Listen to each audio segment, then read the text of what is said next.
आज हम इस वीडियो में आपको बताएंगे क्लास 10th विषय हिंदी का कल आपका जो पेपर होने वाला है 75 नंबर का पूरा रियल पेपर लेकर आए हैं। और ये एग्ज़ाम में मेरी गारंटी है इसमें से 95% आपके एग्ज़ाम में बैठ जाएंगे। तो अच्छे ढंग से याद कर लेना। मैं 4 सेट दूंगा, चारों सेटों को अच्छे ढंग से अगर आप याद कर लोगे, एक पेपर आएगा मात्र एक ही सेट का आएगा। सिर्फ 4 सेट इसलिए बोला है क्योंकि क्वेश्चन इधर के उधर कर देंगे, बस मात्र इतना ही है। 3 घंटे का आपको समय दे रखा होगा। तो सबसे पहले मैं आपको बता दूं, सही विकल्प का चयन कीजिए। ये आएगा 6 नंबर के आएंगी ये। तो आपका फर्स्ट क्वेश्चन है, आधुनिक काल का आरंभ माना गया है, उसका सॉल्यूशन भी नीचे दिया गया है, तो मैं आपको बता दूंगा। ये गोपियों के अनुसार कड़वी ककड़ी की तरह है और रसात्मक वाक्यम काव्यम की परिभाषा किसने दी थी, तो आपको ये बताना है। नेताजी का चश्मा पाठ की विधा बताइए। इसके बाद जो शब्द क्रिया की विशेषता प्रकट करते हैं उसे क्या कहते हैं, और भोलानाथ के ललाट पर तिलक सुशोभित होता था। इसके बाद आपको अगला दूसरा क्वेश्चन आपको दे रखा है, रिक्त स्थानों की पूर्ति करना है, जो आपके 6 नंबर के आएंगे और बिल्कुल चारों सेटों में से पूरे ऐसे कैसे आएंगे। और आप टेलीग्राम ग्रुप को ज़रूर आप ज्वाइन कर ले। तो इसमें फर्स्ट क्वेश्चन दे रखा है, व्यक्ति अपनी प्रशंसा स्वयं नहीं करते हैं और नायक के जीवन की एक घटना का पूर्णता के साथ अंकन में किया गया है। इसके बाद आपका तीसरा है, काव्य की शोभा बढ़ाने वाले तत्वों को क्या कहते हैं और सच्चे साधु की पहचान उससे की जाती है। और आपका इसमें है, समास में प्रथम पद प्रधान और अव्यय होता है, उसके बारे में बताना है। और गंतोक का महत्व ही ये बताना है। इसके बाद आपका तीसरा आपका दे रखा होगा क्वेश्चन, सही जोड़ी बनाइए, जो आपके 6 नंबर की, ये भी 6 नंबर की आएगी। झरना, आंसू, लहर, ये तीनों किसने लिखी हैं, तो आप सभी को पता होगा, आंसू, लहर, झरना जयशंकर प्रसाद। और ये आपका परिचय, साहित्यिक परिचय भी आ सकता है। बार बार मोही लगाना और गद्य की प्रमुख विधा है, आपका बंटी और वाक्य के भेद, और अरि ओ करुणा प्रभामय। इसके बाद आपका अगला क्वेश्चन है, एक वाक्य में उत्तर दीजिए। तो आधुनिक कबीर किसे माना जाता है, रस के अंगों के नाम लिखिए, और काशी किसकी पाठशाला है, दो स्वरों के आपस में मिलने पर कौन कौन सी संधि है, ये आपके 6 नंबर के आएंगी। ये जो मीठी वाणी बोलता हो, वाक्यांश के शब्द हो, श्वेत पताकाय किसका प्रतीक है, ये आपको बताना है। इसके बाद आपका अगला है, सत्य असत्य कथन लिखिए। तो सत्य असत्य में अच्छे ढंग से एक बार मैं नीचे PDF दे दूंगा, तो अच्छे ढंग से पढ़ लेना आप। इसके बाद आपका अगला क्वेश्चन आपको दे रखा है, छठा क्वेश्चन है कि प्रकृतिवाद की कोई 2 विशेषता बताइए। और आपका इसके अथवा क्वेश्चन है, नई कविता के कोई 2 कवियों के नाम उनकी रचनाओं के साथ लिखिए। और आपका 7वां क्वेश्चन है, तुलसीदास नागार्जुन की काव्यगत विशेषता और बिंदुओं के आधार पर बताना है। 2 रचना और भाव पक्ष अच्छे ढंग से पढ़ लेना, ये 4 नंबर का भी क्वेश्चन आ सकता है। इसके बाद आपका 8वां क्वेश्चन है, मर जाता न लहरी के माध्यम से कौन सी मर्यादा न रहने की बात कही गई है। और परशुराम के क्रोध करने पर लक्ष्मण ने धनुष उठ जाने के लिए कौन से तर्क दिए, कोई 2 तर्क बताना है। और आपका 9वां है, स्मृति को प्रत्यय बनाने से कवि क्या प्रसाद का क्या अर्थ है, मतलब जयशंकर प्रसाद का। इसके अथवा क्वेश्चन दे रखा है, कविता का शीर्षक उत्साह क्यों रखा गया है। और प्रबंध काव्य की विशेषता उनके प्रकार लिखिए। वीर रस का एक उदाहरण बताना है, छंद की परिभाषा उसके प्रकार बताइए। इसके अथवा क्वेश्चन है, पुनरुक्ति प्रकाश अलंकार की परिभाषा उदाहरण सहित बताना है।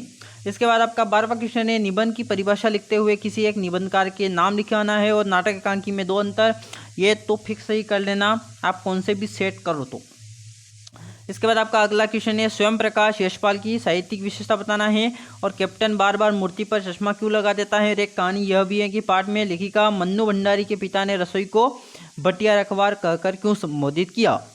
इसके बाद आपका अगला है, शहनाई की दुनिया में डुमराव को क्यों याद किया जाता है। इसके बाद आपका अथवा क्वेश्चन है, आग की खोज एक बहुत बड़ी खोज मानी जाती है, इस खोज के पीछे क्या प्रेरणा रही होगी, ये आपको बताना है। यही 2 नंबर के होंगे, ये 2 नंबर के हैं, बहुत इंपॉर्टेंट होने वाले हैं। इसके बाद आपका अगला क्वेश्चन है, निम्नलिखित शब्दों का संधि विच्छेद कर नाम लिखिए, उद्यम और निर्गुण।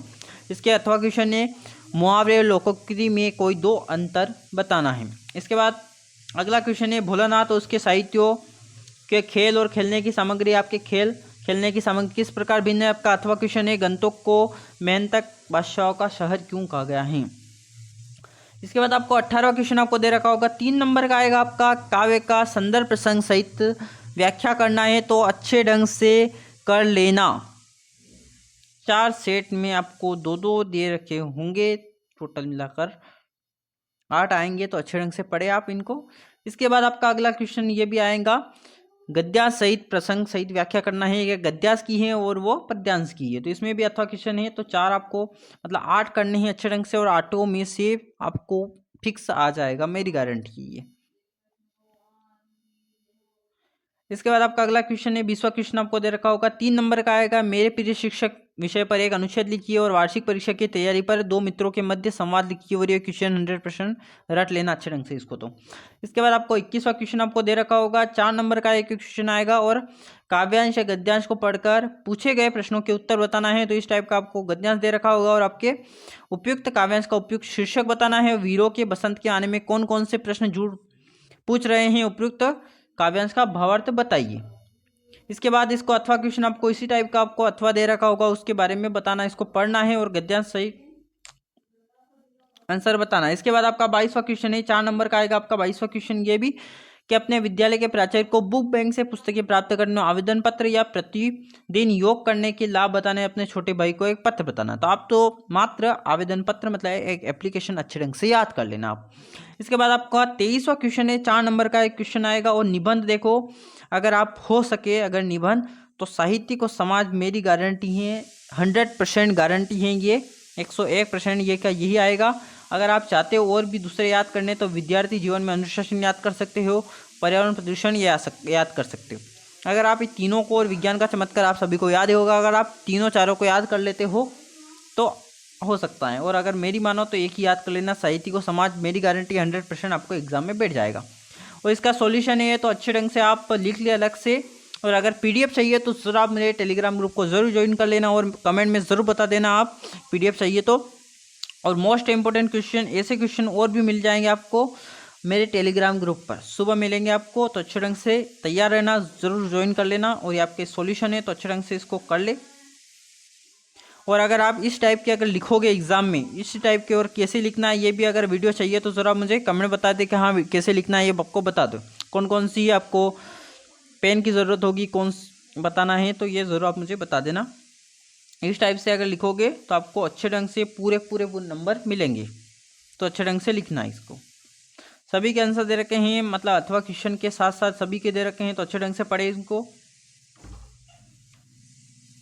नाटक और एकांकी में एक टेबल बनाकर अच्छे ढंग से लिखिए। ऐसे नहीं लिखना है आपको, अगर ऐसे लिखोगे, ऐसे भी लिख सकते हो, अगर सिर्फ इस टाइप से लिखोगे तो अच्छे नंबर मिलेंगे, इसी टाइप के अगर लिखोगे तो मिलेंगे अच्छे नंबर।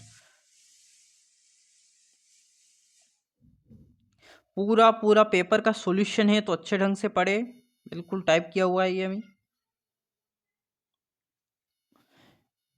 बहुत मेहनत लगी है इनके आंसर ढूंढने के लिए, तो अच्छे ढंग से पढ़ लेना इनको।